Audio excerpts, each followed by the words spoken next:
Buenas tardes, nosotros somos el equipo 3. Vamos a hablar sobre la isomería óptica para la clase de bioquímica con el doctor José de Jesús Manríquez Torres.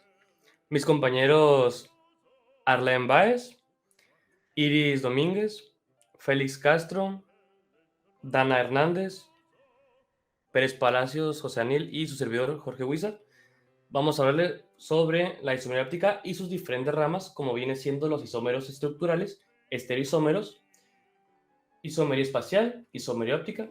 Mientras tanto, recordaremos que la isomería se debe a que la distribución de los átomos y el tipo de enlace que se establece determina las propiedades de las moléculas y estas no pueden inferirse de su forma molecular. Y la desnaturalización es la pérdida de las estructuras de orden superior de la proteína.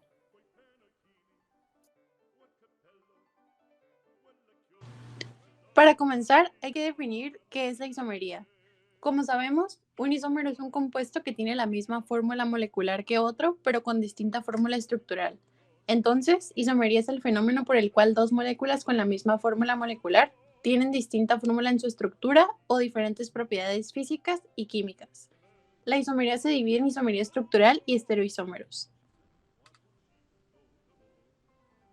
La isomería estructural se debe a las diferencias estructurales en los distintos isómeros y se divide en de cadena, que consiste en la disposición distinta que adoptan los átomos de carbono en las cadenas carbonatadas, de grupo funcional o de función, en donde varía su grupo funcional a pesar de tener una fórmula química idéntica, y de posición, que se debe a la existencia de compuestos que se diferencian en la posición que ocupa su grupo funcional.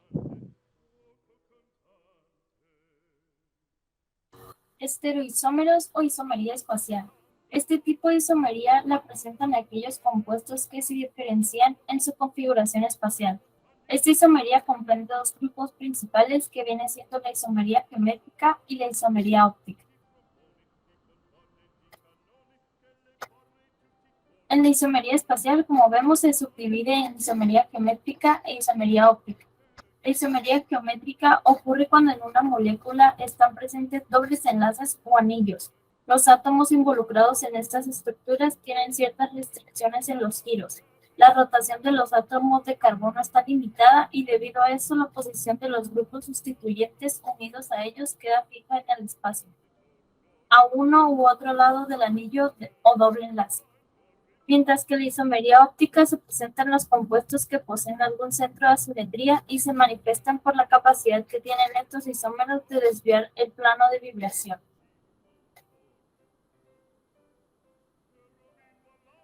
Los isómeros ópticos, también llamados estereoisómeros ópticos, son moléculas que tienen la propiedad de desviar el plano de luz polarizada en diferente grado, ya sea a la derecha o la izquierda.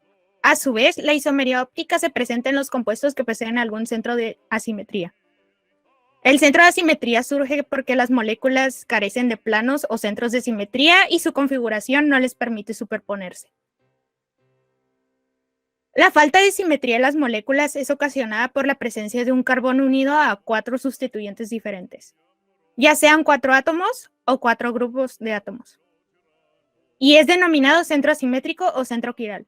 En otras palabras, la isomería óptica se refiere a la disposición de los átomos en torno a un carbono quiral. El carbono quiral origina la existencia de moléculas con configuración opuesta, que son como un objeto reflejado en un espejo o bien como una mano izquierda o una mano derecha, que a pesar de ser simétricas, no son iguales. Los tipos de estereoisómeros que podemos identificar son enantiómeros y diastereoisómeros. Los enantiómeros son isómeros ópticos que rotan a la luz polarizada en igual ángulo, pero en sentido contrario. Ambos son imágenes especulares no superponibles, es decir, que podemos considerar que uno es la imagen en un espejo del otro. Se caracterizan por poseer propiedades físicas y químicas idénticas. Algunos ejemplos de las propiedades físicas es que tienen los mismos puntos de ebullición, la misma densidad o la misma conductividad. Por el contrario, los diastereoisómeros no son moléculas especulares y sí se superponen. Con base en los incisos del lado izquierdo de la presentación, podemos decir que A y B son enantiómeros porque son la imagen especular el uno del otro. Ocurre lo mismo con C y D, mientras que A y D son diastereoisómeros porque no son imágenes especulares entre sí. Esto puede ocurrir cuando hay más de un carbono quiral.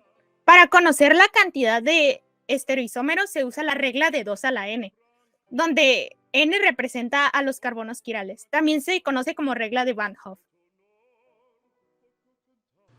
Actividad óptica. Un criterio para diferenciar a los enantiómeros es mediante la actividad óptica, es decir, la rotación del plano de la luz polarizada en sentido contrario e igual magnitud. Los enantiómeros se desvían la luz polarizada hacia la izquierda en contra de las manecillas del reloj, se les conoce como levogiros, y se representa con la letra L o el signo de menos. Mientras que los enantiómeros, que desvían la luz polarizada hacia la derecha a favor de las manecillas del reloj, se les conoce como dextrógiros, y se representan con la letra D o el signo de más. Un dato importante es que en la naturaleza todas las proteínas son levógiras y los carbohidratos son dextrógiros.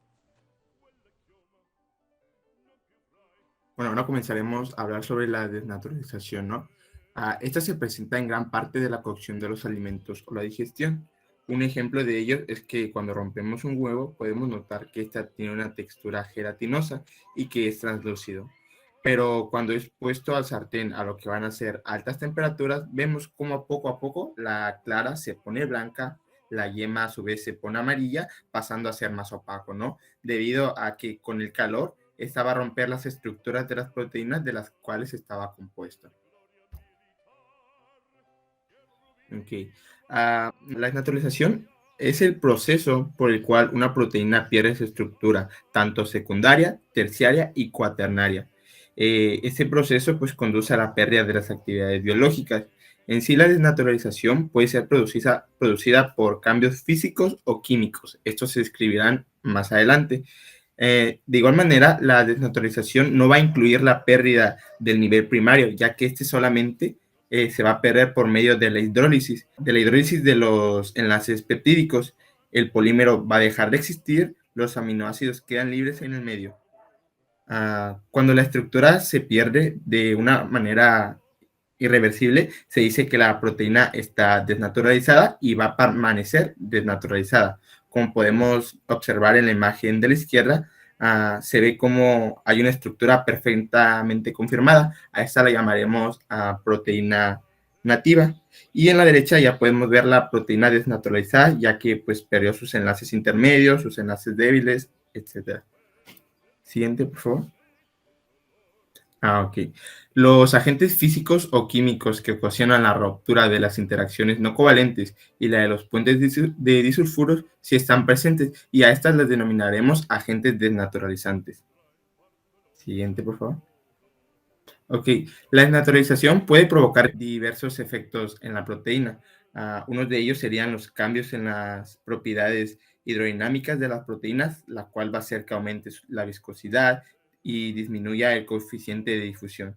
De igual manera va a provocar una drástica disminución de la solubilidad, ya que los residuos hidrofóbicos del interior aparecerán en la superficie. Y como se mencionó anteriormente, va a existir una pérdida de las propiedades biológicas.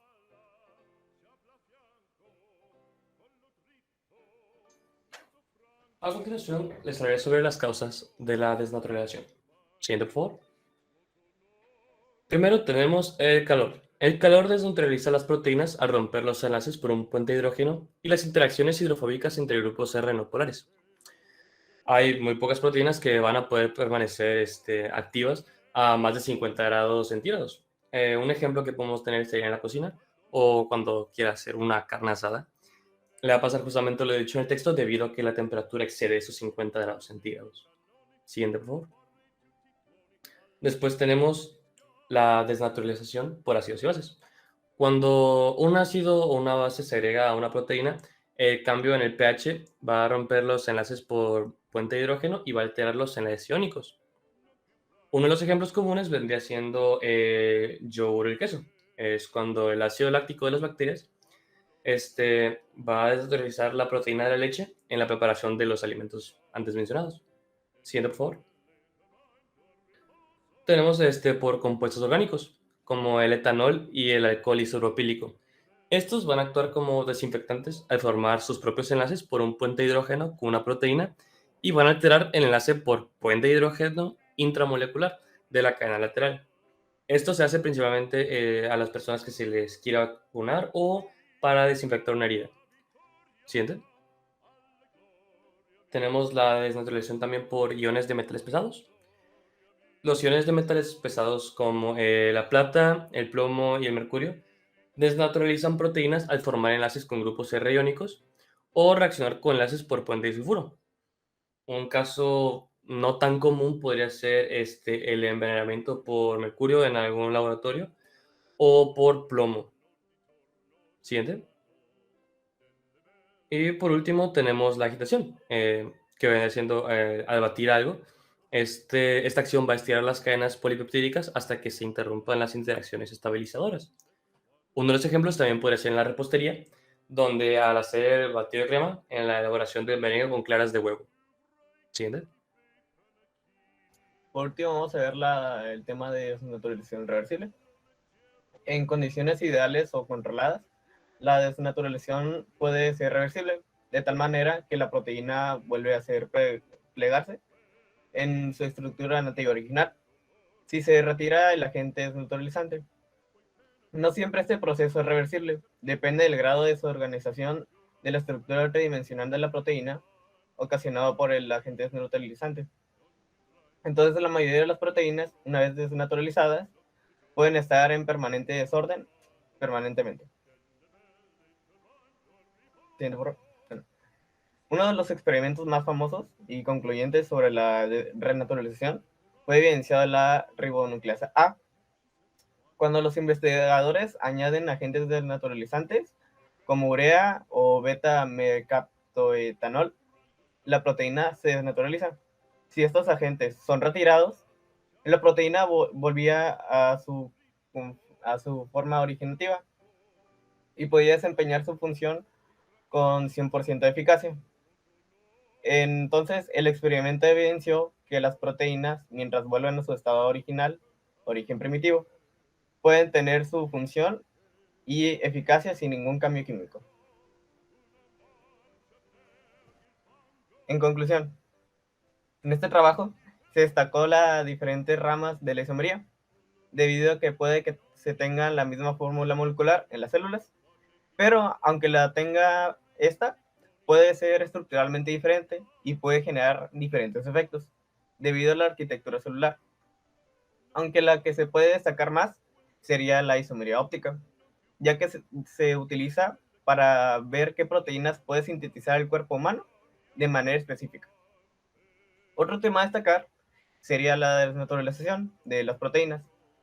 Se pueden desnaturalizar por efectos externos, que mayormente son agentes físico-químicos, que pueden alterar la proteína cambiando su morfología secundaria o terciaria a una fase anterior hasta llegar a simple, y que ésta se pueda revertir, aunque los casos sean escasos. La importancia de la desnaturalización en el organismo es realizar la degradación de las proteínas a un estado simple para que nosotros podamos absorber los nutrientes que éstas nos proporcionan.